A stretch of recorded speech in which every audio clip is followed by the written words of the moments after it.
Segunda Reis, capítulo 5, vamos ler do versículo 1 até o 19. Naamã, comandante do exército do rei da Síria, era grande homem diante do seu senhor e de muito conceito, porque por ele o Senhor dera vitória à Síria. Era ele herói da guerra, porém leproso.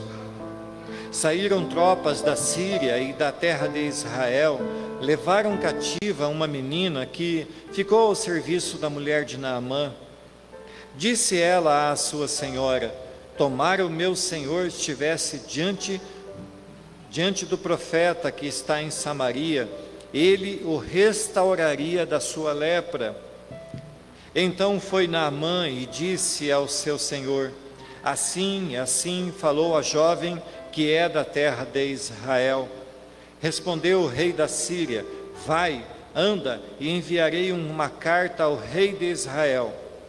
Ele partiu e levou consigo 10 talentos de prata, 6.000 siclos de ouro e 10 vestes festivais. Levou também ao rei de Israel a carta que dizia: logo em chegando a ti esta carta, saberás que eu te enviei Naamã, meu servo, para que o cures da sua lepra. Tendo lido o rei de Israel a carta, rasgou as suas vestes e disse: acaso sou Deus com poder de tirar a vida ou dá-la, para que este envie a mim um homem para eu curá-lo da sua lepra? Notai, pois, e vede que procura um pretexto para romper comigo. Ouvindo, porém, Eliseu, o homem de Deus, que o rei de Israel rasgara as suas vestes, mandou dizer ao rei: por que rasgaste as tuas vestes? Deixa-o vir a mim, e saberá que há profeta em Israel. Veio, pois, Naamã com os seus cavalos e os seus carros, e parou à porta da casa de Eliseu. Então Eliseu lhe mandou um mensageiro, dizendo: vai, lava-te 7 vezes no Jordão, e a tua carne será restaurada e ficarás limpo. Naamã, porém, muito se indignou e se foi dizendo: pensava eu que ele sairia a ter comigo, por-se-ia de pé, invocaria o nome do Senhor, seu Deus, moveria a mão sobre o lugar da lepra e restauraria o leproso. Não são, porventura, Abana e Farfar, rios de Damasco, melhores do que todas as águas de Israel? Não poderia eu lavar-me neles e ficaria limpo? E voltou-se e se foi com indignação. Então se chegaram a ele os seus oficiais e lhe disseram: meu pai, se te houvesse dito o profeta alguma coisa difícil, acaso não a farias? Quanto mais, já que apenas te disse: lava-te e ficarás limpo. Então desceu e mergulhou no Jordão 7 vezes, consoante a palavra do homem de Deus, e a sua carne se tornou como a carne de uma criança e ficou limpo. Voltou ao homem de Deus, ele e toda a sua comitiva, veio, pôs-se diante dele e disse: eis que agora reconheço que em toda a terra não há Deus senão em Israel. Agora, pois, te peço, aceites um presente do teu servo. Porém ele disse: tão certo como vive o Senhor e cuja presença estou, não o aceitarei. Instou com ele para que o aceitasse, mas ele recusou. Disse Naamã: se não queres, peço-te que ao teu servo seja dado levar uma carga de terra de 2 mulos, porque nunca mais oferecerá este teu servo holocausto nem sacrifício a outros deuses senão ao Senhor. Nisto perdoe o Senhor a teu servo, quando o meu senhor entra na casa de Rimom para ali adorar, e ele se encosta na minha mão, e eu também me tenha de encurvar na casa de Rimom, quando assim me prostrar na casa de Rimão, nisto perdoe o Senhor a teu servo. Eliseu lhe disse: vai em paz. Meus irmãos, amada igreja, ao lermos uma passagem como essa, nós percebemos o quanto nós podemos ser orgulhosos. Mesmo, irmãos, que nós estejamos na mais alta posição, pode surgir um mas na nossa vida, pode surgir um porém na nossa vida, e nossa história e nossa vida, tudo muda do noite para o dia. Vejam, amados, que Naamã era um homem de alta posição, alguém que alcançou o sucesso. Ele era comandante de Ben-Hadad, rei de Damasco, capital da Síria, era ministro da guerra, e certamente poderíamos descrevê-lo com muitos predicados: corajoso, forte, guerreiro, famoso. Mas, mesmo ele sendo tudo isso, surge uma vírgula na sua história, um porém, surge informando que ele era todas essas coisas, mas era leproso. E diante do rei, meus irmãos, ele tinha prestígio, tinha consideração, era um homem de visão, era um homem estrategista, era um homem vencedor. Em sua mão o próprio rei se amparava quando ele ia à casa do seu Deus orar. Mas esse homem, apesar de tantos predicados, ele era leproso, era um cego espiritual. Meus irmãos, não havia na Síria homem mais bem visto, homem mais honrado do que Naamã. Diante de todos, ele era um herói condecorado, um homem aplaudido pelo povo, e em sua farda reluzia o brilho das muitas medalhas. Mas surge então essa terrível situação. Ele se encontra leproso, e ainda assim, irmãos, mesmo ele estando leproso, ele era um homem orgulhoso.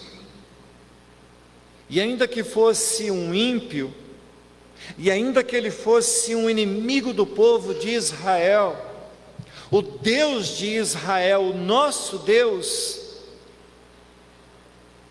o move, o fortalece, o faz ter vitórias sobre o próprio povo de Israel. E o texto bíblico vai dizer assim: porque ele, o Senhor, dará vitória à Síria por meio dele. Meus irmãos, Naamã é a prova de que Deus escolhe para si quem ele quer escolher. Ainda que ele fosse um ímpio, ainda que ele fosse um idólatra, Deus já havia o abençoado e trabalhando estava na vida dele para transformá-lo. Ele ainda não sabia, meus irmãos, mas em breve, muito em breve, ele conheceria o Deus de Israel. Ele conheceria o Deus que até então ele sequer imaginava que era a causa das suas vitórias.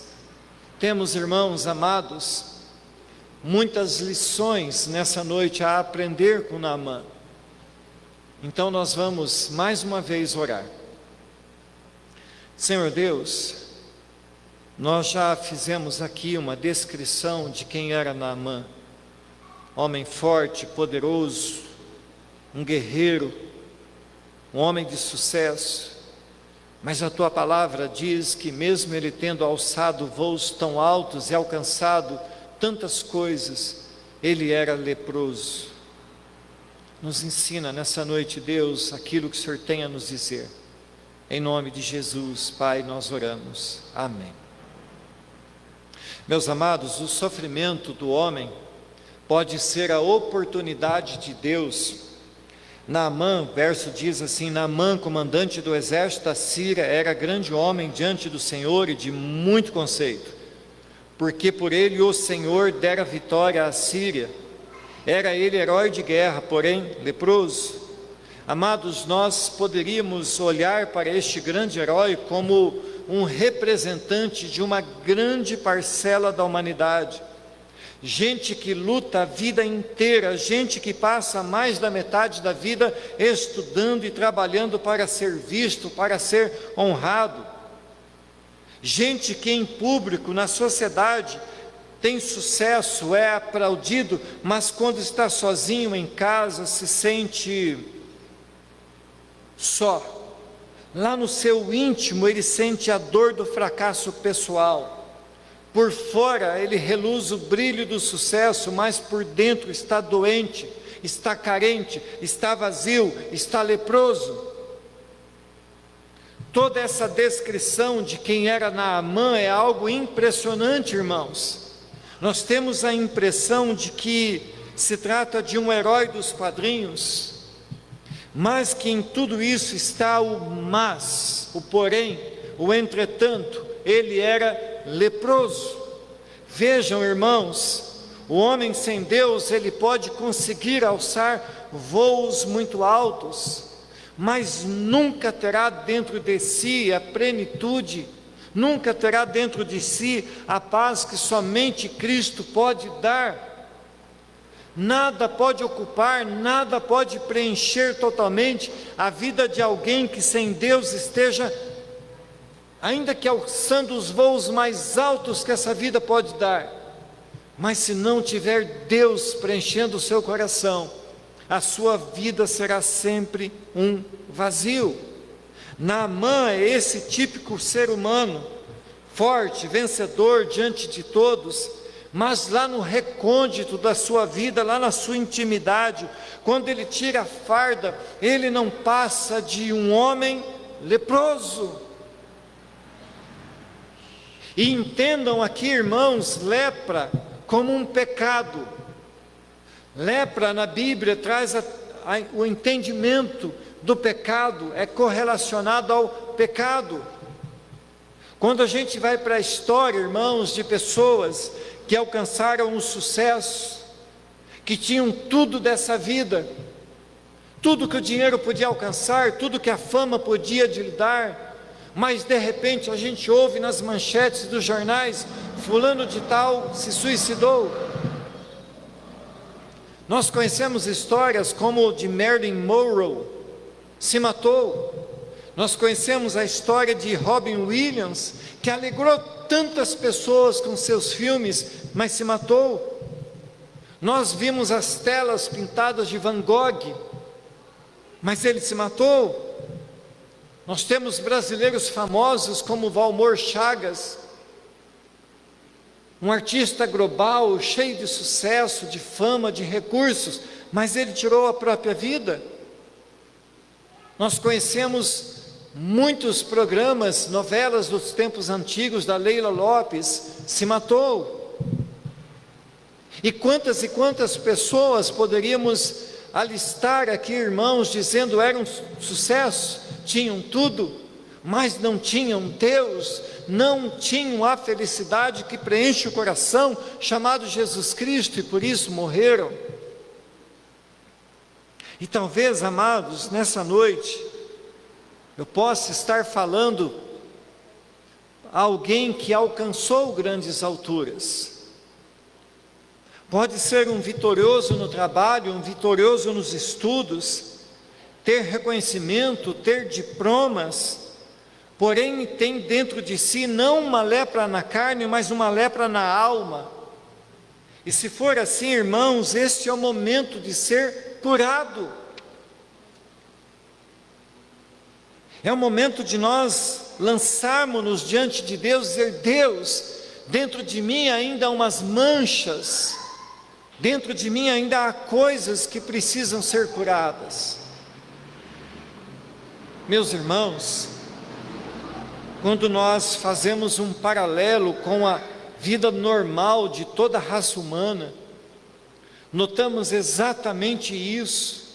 Ainda que por fora todos pareçam muito bem, por detrás de seus trajes sociais, não passam de leprosos espirituais. Todos se encontram doentes da mesma doença, assim como a lepra que consumia o doente pouco a pouco, o pecado consome a alma de todas as pessoas que estão distantes de Deus, até levá-los à destruição. A lepra nos tempos antigos causava muitos males, irmãos. Suas vítimas eram colocadas em situações terríveis e por fim à própria morte. Vejam só, irmãos, que a lepra causava separação. Uma das primeiras consequências para quem fosse contaminado pela lepra seria ser tirado do meio da sociedade, tirado do próprio seio da família e ser lançado no lugar onde só haviam outros leprosos. A lepra, irmão, simboliza o pecado, porque o pecado nos afasta de Deus. O pecado coloca todos no mesmo lugar, na mesma cova, na mesma condenação. Assim como a lepra, o pecado nos torna insensíveis. Toda a raça humana passou a estar com o seu coração duro, sua mente cauterizada, indiferente a tudo que se chama Deus.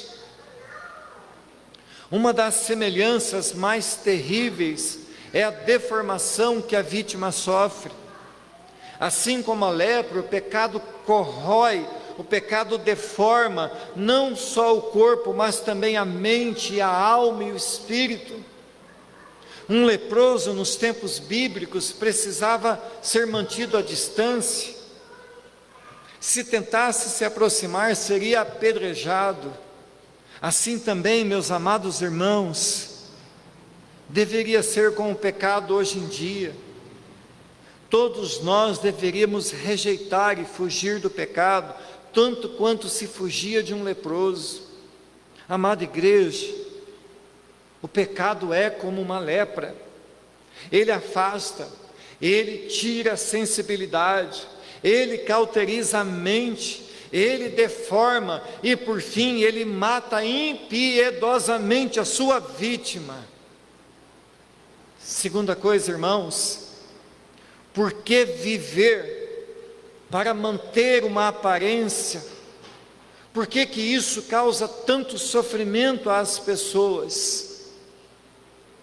E ainda refletindo nesse verso primeiro, como nós já dissemos, diante do rei, diante das pessoas comuns, Naamã era um herói de guerra, mas na sua intimidade, dentro da sua casa, no seio da sua família, ele era um leproso.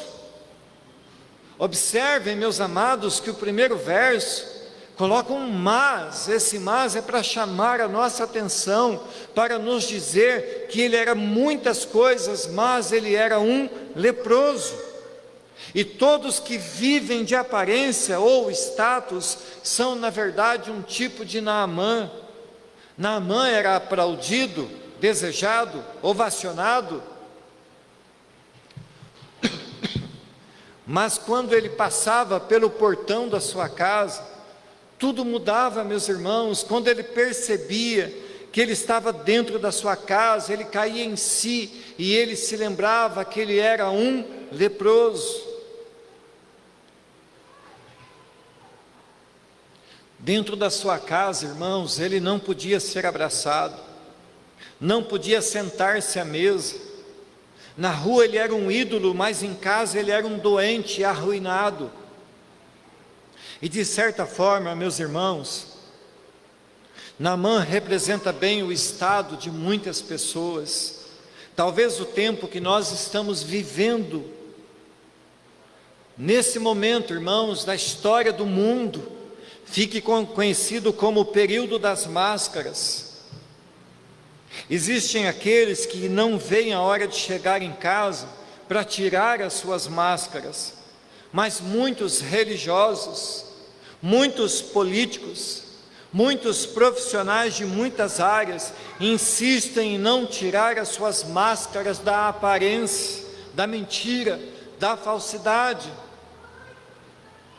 uma lepra que tem tomado conta da vida de muitas pessoas de todas as idades, sejam elas cristãs ou não, chama-se mídia social.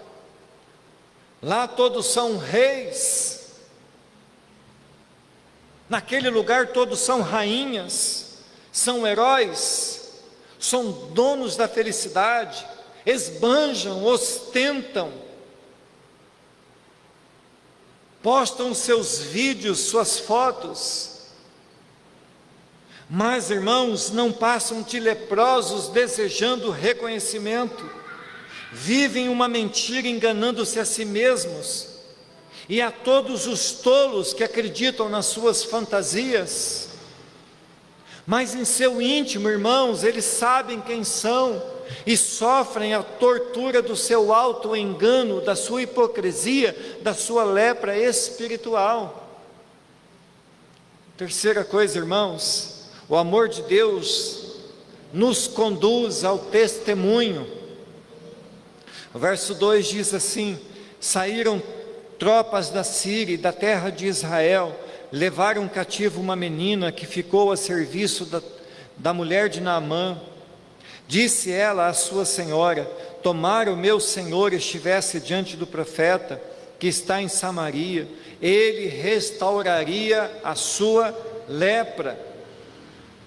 Irmãos, essa menina, de quem nós não sabemos sequer o nome, ela é o exemplo de alguém que ama verdadeiramente a Deus, de alguém que mesmo estando no anonimato, continua pregando, continua sendo testemunho de Deus na vida daquelas pessoas que estão próximas a elas, que mesmo tendo todos os seus direitos tirados, ainda assim segue, sabendo que somente Deus é o Senhor da sua vida, dando testemunho dEle, glorificando ao seu nome.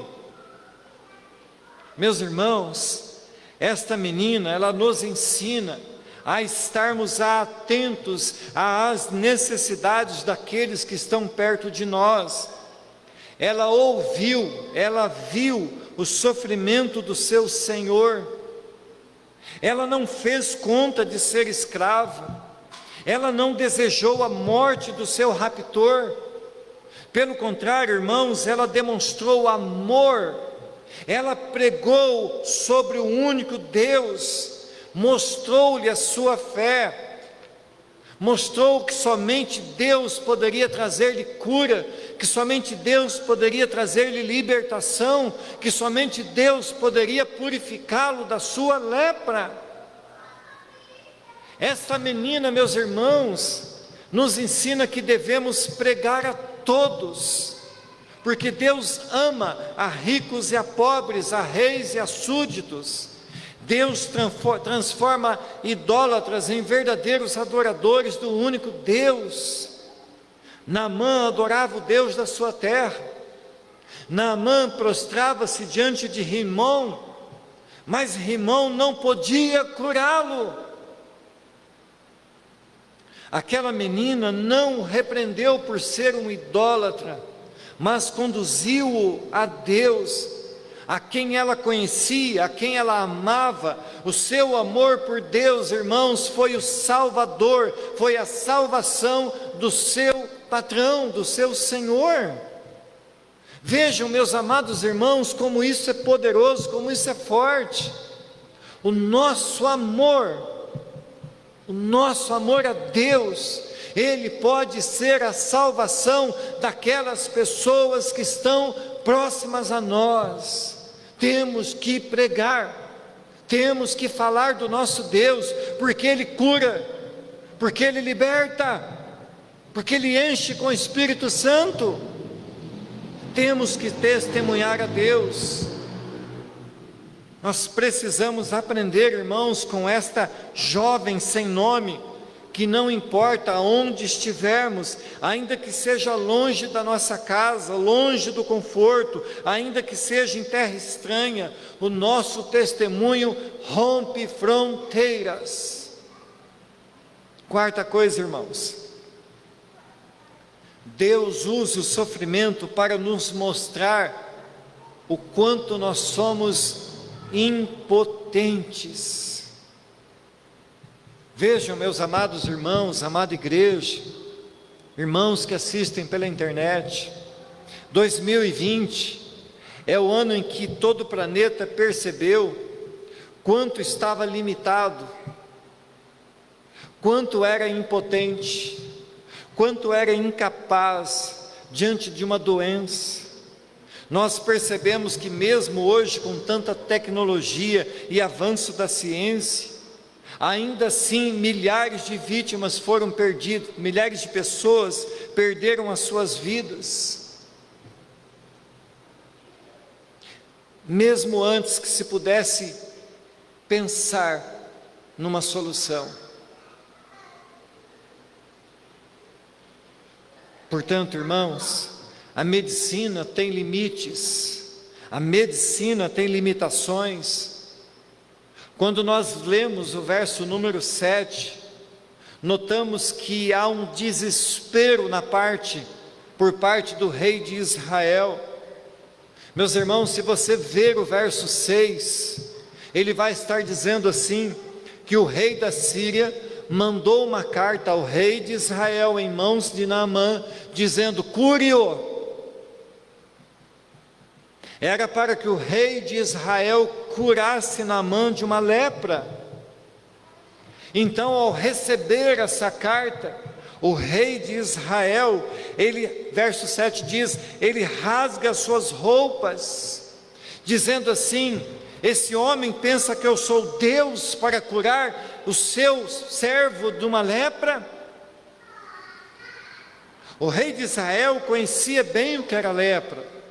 Ele sabia que nada podia ser feito, por isso ele fica tão indignado, tão irado, dizendo até mesmo: olha, o rei da Síria está buscando causa de rompimento da nossa união, da nossa paz. E ainda hoje, meus irmãos, muitas pessoas estão buscando por cura em lugares e pessoas, vivem iludidas por propagandas que oferecem produtos que prometem prolongar a vida, vivem iludidas por religiosos charlatões que prometem uma vida feliz, uma vida próspera e uma vida acima da média, assumem no nome de Deus aquilo que Deus não está falando. Mas como disse o rei de Israel, somente Deus tem o poder de prolongar os dias da nossa vida. Se Deus quiser, Ele pode curar tanto o nosso corpo quanto a nossa alma. Irmãos, quando Naamã fala ao seu rei que ele iria para Israel em busca de alguém que pudesse curá-lo, o seu rei lhe dá uma grande soma de recursos: prata, ouros, vestes. Mas assim, irmãos, como não podemos comprar o perdão de Deus ou comprar a cura das mãos de Deus, Naamã também descobriria que mesmo com tantos recursos, ele não poderia comprar sua cura. Naamã aprenderia que as bênçãos de Deus não estão à venda. Não podemos comprar de Deus uma porção da sua bênção. Tudo quanto Deus deseja nos dar, meus irmãos, Ele o faz movido por amor a nós, por um amor gracioso. Portanto, meus amados irmãos, nós podemos aprender com os versos de 5 a 7, que o dinheiro não pode comprar tudo o que desejarmos, e ainda que os poderes desse mundo são limitados, o rei de Israel não poderia fazer nada pelo seu visitante, ele não poderia determinar, ele não poderia declarar, ele não poderia exigir que Deus curasse o seu comandante Naamã. Amados irmãos, Deus não está sujeito à agenda deste mundo, nem aos poderes dessa terra. Deus não é um juiz corrupto que aceita propina. Neste mundo, irmãos, precisamos olhar para aqueles que podem ser para nós boas referências. E ainda que nós conheçamos alguns, nada melhor do que na Bíblia para encontrarmos homens, mulheres, que sejam para todos nós referência. Eliseu, irmão, surge nessa história como aquele que serve para nós como uma referência de homem íntegro, de homem honesto, de profeta de Deus, de homem de Deus, íntegro e honesto, de um espelho para cada um de nós.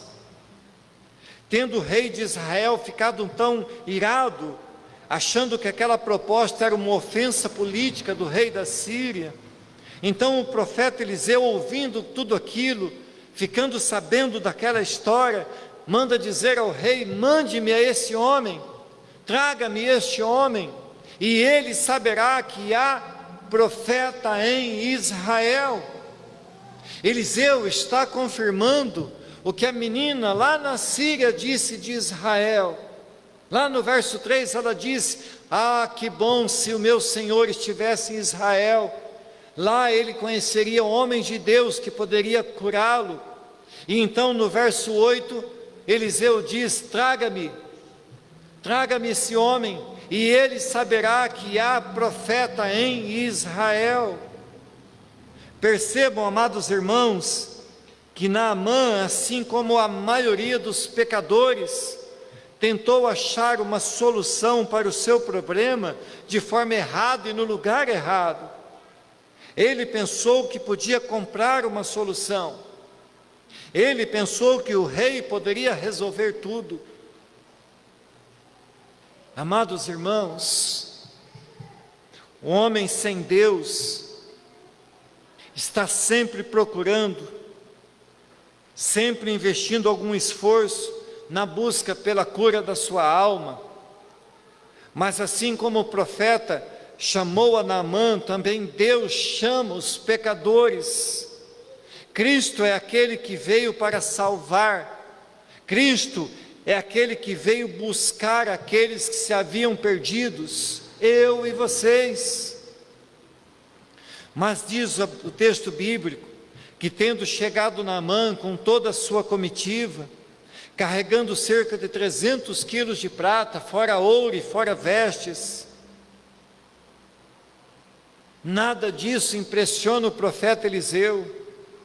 Aliás, irmãos, se nós olharmos o texto bíblico, lá vai estar escrito que Eliseu nem mesmo saiu para receber Naamã. Eliseu está nos ensinando, irmãos, que devemos dar mais valor ao reino de Deus e sua eternidade do que aos tesouros dessa terra. A igreja de Cristo não pode ser transformada num mercado que oferece benefícios em troca de dinheiro. Não se pode comprar a cura, nem o perdão e nem a salvação. Tudo isso, irmãos, é obra gratuita de Deus, que deu tudo isso ao povo que Ele elegeu, ao povo que Ele chamou, ao povo que Ele escolheu. Perceba, amada igreja, que a igreja de Cristo tem que ter o caráter de Eliseu, e não o caráter de Geazi, que era servo de Eliseu, que vai se vender por causa do dinheiro. Deus não se impressiona, irmãos, com a riqueza dessa terra. Nada que alguém tenha pode fazer mover o coração de Deus. Somente aqueles que são alcançados pela graça entendem o quanto Deus se moveu desde os céus para vir buscar. Naamã era um homem leproso, mas mesmo assim um homem orgulhoso, cheio de si mesmo. Quando nós olhamos para o texto bíblico, nós percebemos que esse homem resistiu, que esse homem teimou, que esse homem quase perdeu a sua vida e a sua salvação. Se nós lermos do verso 9 até o verso 12, Nós vamos ler o pedaço onde fala da sua conversa, onde o profeta mandou que ele então fosse, e ele mergulhasse no rio Jordão 7 vezes, mas ele então diz assim: eu, Naamã, eu, homem poderoso, general dos exércitos, ministro da guerra, aplaudido pelo povo, homem valente, homem em quem a mão do rei se encosta para adorar o Deus Rimon, eu mergulhar nessas águas sujas do Jordão? Irmãos, ele pensou que por ser um homem poderoso, ele seria tratado de forma especial, mas nas coisas de Deus não pode haver diferenciação. Diante de Deus não existem grandes e pequenos, ou maiores e menores pecadores. Na régua do Espírito Santo que capacitou a Paulo e o inspirou para escrever, está escrito: todos pecaram. O orgulho de Naamã precisava ser quebrado. Deus estava tratando com ele. Deus queria ensiná-lo que para entrar no reino dos céus é preciso despir-se das vestimentas do nosso ego. Precisamos, irmãos, aprender o que Jesus ensinou lá em Mateus 18. Mateus escreveu as palavras de Jesus que disse: em verdade vos digo, que se não vos converterdes e não vos tornardes como crianças, de modo algum entrareis no reino dos céus. Amados irmãos, a humildade precede a honra, mas a soberba anuncia o fracasso. Naamã precisava descer do pedestal, descer da sua glória pessoal e render-se ao Deus. E Naamã, irmãos, como todo pecador, é orgulhoso. Ele queria ser recebido com pompa. A sua glória pessoal exigia holofotes. Mas ao lermos o verso 11, notamos como o orgulho leva à decepção. Amados irmãos, a graça simples confunde a mente daqueles que esperam um grande espetáculo. Para este leproso de alma, mergulhar no barrento rio Jordão era uma humilhação. Ele talvez olhasse para aquela situação e ficasse perplexo. Às vezes as pessoas vêm para Deus e querem um espetáculo, querem que haja na sua vida uma transformação, uma conversão que mova céus e terras, que faça um barulho, que algo sobrenatural, que rasgue os céus e aí venha então na minha vida e transforme-me num grande. Mas a graça comum, irmãos, a graça comum é para todos, mas a graça especial é para aqueles que Deus tem buscado, e Deus não faz estrondo na conversão das pessoas. Em minha terra, disse ele, tem rios melhores. Em minha terra tem rios muito de águas limpas, tem o Abana, tem o Farfar. Eu vou descer essas águas turvas. Amados irmãos, a palavra Jordão significa aquele que desce. E ele desce até o rio, até o Mar Morto. A grande lição, queridos, que precisamos aprender é que Deus espera de nós humildade, que Deus espera de nós obediência. Não importa o que somos, não importa o que temos, se não descermos aos pés do nosso Salvador, nunca subiremos à glória dos céus. Precisamos aprender, irmãos, com João Batista, que dizia que ele cresça e que eu diminua. E o final, irmãos, de toda soberba humana sempre será a morte. Como o Jordão, precisamos descer até mais, irmãos, até não mais restar nós, nada de nós mesmos. Precisamos morrer para que Cristo seja a nossa vida. Por isso Jesus disse a Nicodemos: é preciso nascer de novo, Nicodemos. Percebam, meus irmãos, que o investimento em templos luxuosos reflete o anseio do coração humano. Não são todos, não podemos generalizar, irmãos, mas poucos são aqueles que, ao construírem os seus mega templos, não têm dentro de si a intenção de uma certa glória pessoal, de uma glória humana, de uma ostentação. E muitas vezes, irmãos, esses megatemplos são armadilhas, onde as pessoas se encantam com o lugar, com a aparência, com o espetáculo, com as luzes, mas as suas mentes não conseguem perceber que aquilo que está sendo pregado não é o Evangelho. Amados irmãos, nós não precisamos recorrer, melhor dizendo, às literaturas para percebermos que isso é uma grande verdade. Muitas pessoas aqui mesmo, irmãos, saíram da nossa igreja simples, porque queriam algo mais espetaculoso, queria algo mais chique, algo mais moderno, algo mais espaçoso. Não perceberam que a simples pregação do Evangelho, essa que enfia o dedo nas nossas feridas e que mostra como nós somos leprosos, e que mostra como nós somos pecadores, e que mostra como nós precisamos de cura, essa pregação não serve para todos. Mas Deus usa as coisas simples, irmãos, para confundir aqueles que são orgulhosos. E mais uma vez, meus irmãos, nós podemos notar como Deus usa aqueles que Ele quer para salvar aqueles que Ele quer salvar, mesmo a despeito da cabeça dura, da cabeça teimosa da alma humana.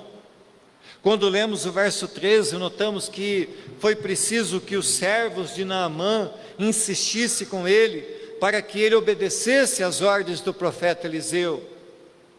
Ora, Naamã, se você recebesse um grande desafio, você faria. Por que você não faz algo tão simples como despir-se e descer as águas do rio Jordão?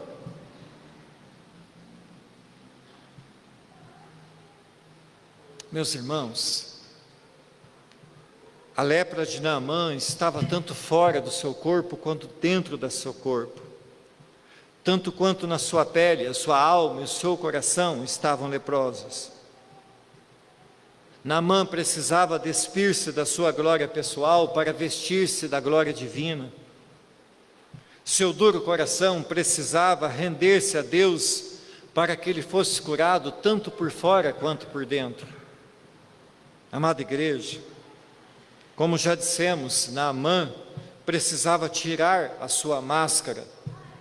Isso significa que para mergulhar 7 vezes, ele teria que tirar a sua armadura, as suas vestes, tirar as suas medalhas, despir-se do seu orgulho pessoal e mostrar diante de todos a vergonha da sua lepra. Vejam, meus irmãos, que a luz da graça de Deus revela o que somos, primeiro a nós mesmos e depois àqueles que nos cercam. Precisamos aprender que diante de Deus não existe espaço para grandes homens, mas somente para aqueles que são servos, para aqueles que reconhecem o seu pecado, para aqueles que reconhecem o seu estado de miséria. Ao despir-se das suas roupas, Naamã se apresentaria diante de todo aquele povo que ali estava, dos seus servos, quem de fato ele era, como de fato ele estava. É assim, irmãos, que nós precisamos nos colocar diante de Deus e dizer: Deus, olha o meu estado, sara-me, cura-me, Senhor, porque somente assim serei curado. Quinta coisa, irmãos, a graça de Deus nos conduz à obediência, e a obediência à salvação. Verso 14 diz assim: então desceu e mergulhou no Jordão 7 vezes, consoante a palavra do homem de Deus, e a sua carne se tornou como a carne de uma criança e ficou limpo. Meus irmãos, nós devemos ter em mente que mesmo a obediência é fruto da graça. Assim como os servos insistiram com Naamã para que ele aceitasse a proposta do profeta, a irresistível graça insiste que nós venhamos a nos curvar em obediência a Deus.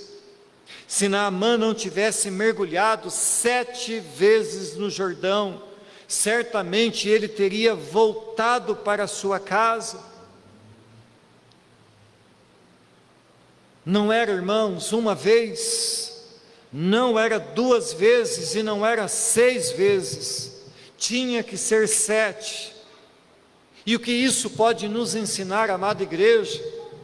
Isso nos ensina que não servimos a Deus um pouco, isso nos ensina que não servimos a Deus mais ou menos, devemos servir a Deus totalmente. Não existe diante de Deus uma entrega parcial. Deus exige de nós tudo. Deus exige de nós 100% do que somos. E o texto bíblico mostra que a obediência de Naamã rendeu-lhe a bênção da cura. A sua humilhação diante das palavras do profeta curou a sua alma e conduziu-o à salvação. Assim como a justiça de Deus, ela age de uma só vez, assim também, irmãos, aconteceu com Naamã e ele foi curado no primeiro mergulho. Mas a sua restauração se deu passo a passo. Em cada mergulho a sua pele, a sua alma eram curados. Assim também, irmãos, é a vida cristã. Passo a passo vamos sendo curados e tratados, até que um dia chegaremos à estatura do varão perfeito. Assim também, meus irmãos,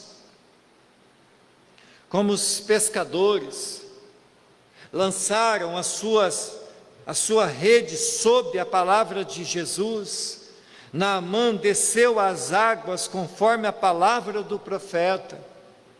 Quando eu digo que ele foi curado no primeiro mergulho, é porque o primeiro mergulho reflete a sua obediência à palavra de Deus. Se nós não formos obedientes à palavra de Deus, nós não daremos sequência à nossa vida cristã, não serviremos a Deus totalmente. Então nós precisamos, irmãos, seguir em obediência, passo a passo na vida cristã. E tanto uma situação quanto a outra, nessa história das redes, e nessa história de Naamã, ela nos ensinam que podemos ser abençoados por sermos obedientes a Deus. Se os pescadores não tivessem lançado a sua rede conforme a palavra de Jesus, não teriam pescado. Se Naamã não tivesse obedecido à palavra de Deus, não teria sido curado, nem sequer salvo. Portanto, ele está nos ensinando, irmãos, a sermos obedientes à palavra de Deus, para caminharmos à conclusão. Nós podemos ainda, irmãos, aprender com esse texto bíblico muitas lições. Logo após Naamã fazer tudo conforme o profeta lhe havia dito, e ter ficado completamente curado, diz o verso 14, que a sua pele ficou como a de uma criança. E eu quero então, amados irmãos, encerrar essa mensagem, fazendo algumas aplicações. A obra de Deus em nosso favor, irmãos, ela é totalmente capaz de transformar a nossa vida. Se antes nós andávamos decadentes por causa do pecado, que se apegou em nós como uma lepra, hoje nós andamos totalmente restaurados por sua graça. Ainda que por fora, irmãos, o nosso corpo esteja se desgastando, todavia dentro de nós, a cada dia que passa, somos renovados, somos revitalizados. O pecado nos fez distantes de Deus e passou a dominar a nossa mente, a dominar o nosso coração. Deus, irmãos, em Cristo, Ele veio buscar, Ele veio nos buscar para que fôssemos curados de nós mesmos. Assim como Naamã foi buscado em terra estranha, também Cristo rompeu as fronteiras do céu para nos buscar. Quando Cristo nos tomou para si, e nele fomos incluídos na sua morte, descemos com ele, meus irmãos, para que também nós morrêssemos. Mas quando Cristo ressurge ao terceiro dia, também nós ressurgimos com Ele. Não mais o velho homem adâmico, não mais o leproso, mas a nova criatura, feitos conforme sua vontade, à sua semelhança, e gerados, meus irmãos, como as primícias de um novo povo. Éramos como Naamã, adoradores de deuses dessa terra. Todos nós tínhamos nossos ídolos.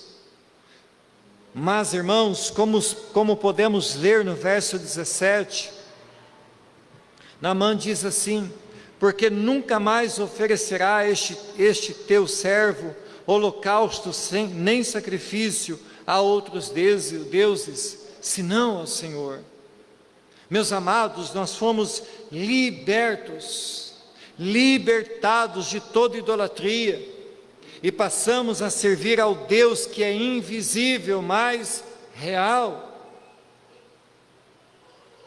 Nunca encontraremos, irmãos, em nenhum outro lugar a paz e o descanso para as nossas almas que não seja em Cristo. Somente Jesus pode nos limpar totalmente de todo pecado. E por último, irmãos, não devemos nos calar. Se vermos a necessidade, devemos atender. Deus nos salvou não somente para estarmos com Ele no céu, mas também para falarmos do seu nome enquanto estivermos aqui. Devemos cumprir o chamado com devoção total a Deus. Um dia, meus amados, nós voltaremos para a nossa casa. Um dia nós seremos revestidos com roupas novas, roupas brancas como a neve. Portanto, meus irmãos, nós não entendemos os propósitos de Deus. Aquela menina foi raptada da sua terra. Aquela menina foi levada a um povo estranho para servir como escrava numa casa. Isso significa, irmãos, que Deus usa aqueles que Ele quer usar da forma que Ele quer usar. Portanto, nós não podemos questionar Deus, a forma pela qual Ele nos usa para levarmos a salvação a alguém, para falarmos de Jesus a alguém. Seja numa dificuldade, seja num leito de hospital, seja numa terra estranha, seja num dia de muito caos na nossa vida, ainda assim devemos estar atentos, porque nós não sabemos a hora e o momento em que Deus nos usará para falarmos do seu Evangelho às pessoas. Amém, queridos?